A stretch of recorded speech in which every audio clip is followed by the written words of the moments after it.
Dear friends, welcome to the first video of the channel. In this video we will discuss how Japan is preparing to operate aircraft carriers for the first time since the end of World War II and why this concerns China so much. If you haven't subscribed to the channel yet, make sure to do so and hit the notification bell to stay updated. To understand the significance of Japan's return to aircraft carriers, we need to look back at history. During World War II, Japan was one of the countries that heavily invested in its naval power, particularly in aircraft carriers, which played a key role in Japan's military strategy for expansion in the Pacific.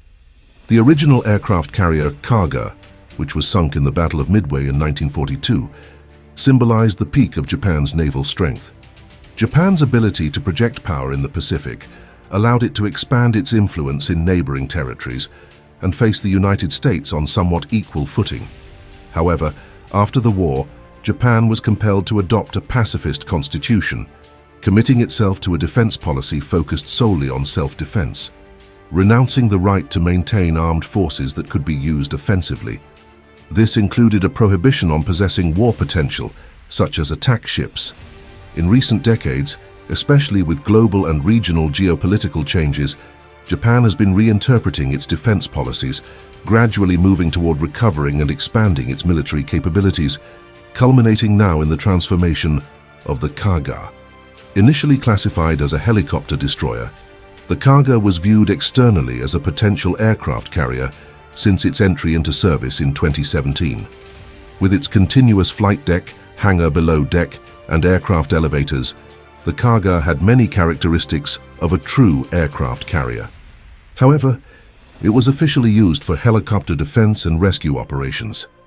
It was only in 2018 that the Japanese government, under pressure from a growing perception of threat from China and North Korea, revealed that the Kaga and its sister ship, the Izumo, would undergo modifications to allow for the operation of F-35B fighters, short takeoff and vertical landing combat aircraft, acquired from the United States. This modification, occurring in two phases, represents a significant leap in Japan's defense capability.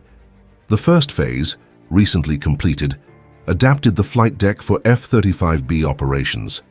The second phase, expected to conclude by 2027, will focus on reconfiguring internal spaces, such as the hangar and ammunition storage, enabling adequate support for long-duration combat operations.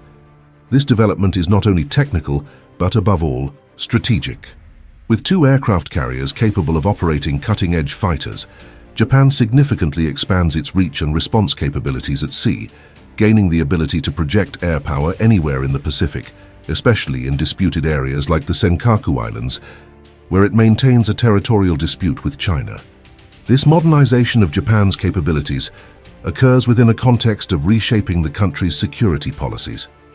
In 2015, Shinzo Abe's government initiated a new interpretation of the pacifist constitution, allowing Japan to exercise the right to collective self-defense.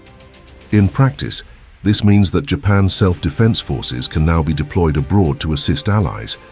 This change has been reinforced by the new National Security Strategy, the National Defense Strategy, and the Defense Build-Up Program, strategic documents emphasizing the necessity for Japan to be capable of launching counterattacks in the event of aggression. This shift marks a break from the exclusively defensive policy and paves the way for Japan to adopt a more proactive and even offensive posture in terms of defense. For many analysts, these moves represent the resurgence of Japan as a military power, generating internal debates and significant scrutiny from its Asian neighbors, who still hold memories of Japanese aggression in the last century. It is important to note that Japan's return to aircraft carriers is not an isolated decision. The United States has strongly encouraged the strengthening of Japan's military capabilities as part of its strategy for the Indo-Pacific region. In a scenario where Chinese influence is rapidly growing, the US sees Japan as a key ally to counterbalance China's power. This relationship has deepened the military alliance between Tokyo and Washington, allowing Japan to undertake these modernizations with American logistical and technological support. Through this alliance, the United States aims to establish a counterweight in the region, creating a network of allies that includes, in addition to Japan, countries like Australia, South Korea, the Philippines, and India. This strategy is viewed by China as a direct threat, intensifying the arms race and creating a state of permanent tension in the region. But why does Japan with aircraft carriers concern China so much? To understand this, we need to consider multiple historical, geographical, and strategic factors. Firstly, Japan and China have a long history of rivalry and territorial disputes, particularly regarding the Senkaku Islands. These islands are rich in natural resources and have a strategic location, being close to both Japan and China. The fact that Japan now has operational aircraft carriers capable of projecting air power in these areas enhances Japan's defense and deterrence capabilities, reducing China's maneuverability in these disputes. Secondly, the memory of Japanese aggression in Asia during the imperial period remains a fresh wound for many countries in the region, especially China. Seeing Japan acquire an aircraft carrier again serves as a reminder of a painful past for China, symbolizing the former military expansion of Japan. This is particularly relevant because Japan has been confined to a merely defensive posture since World War II. For the Chinese, the return of aircraft carriers signifies that Japan might be resuming broader military ambitions, compelling them to intensify their security concerns. Finally, the alliance between Japan and the United States, bolstered by these new capabilities, creates a containment network around China, limiting its expansion possibilities in the Pacific.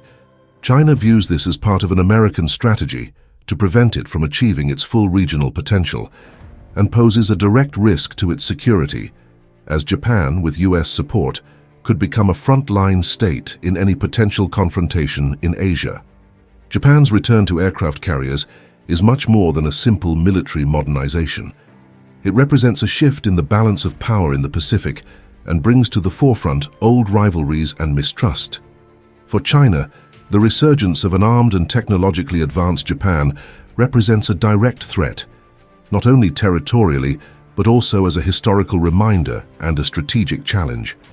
This new scenario places Japan and China in a tense game of vigilance and containment, where any move can have profound global repercussions. And if you haven't subscribed to the channel yet, make sure to do so and hit the notification bell to stay updated.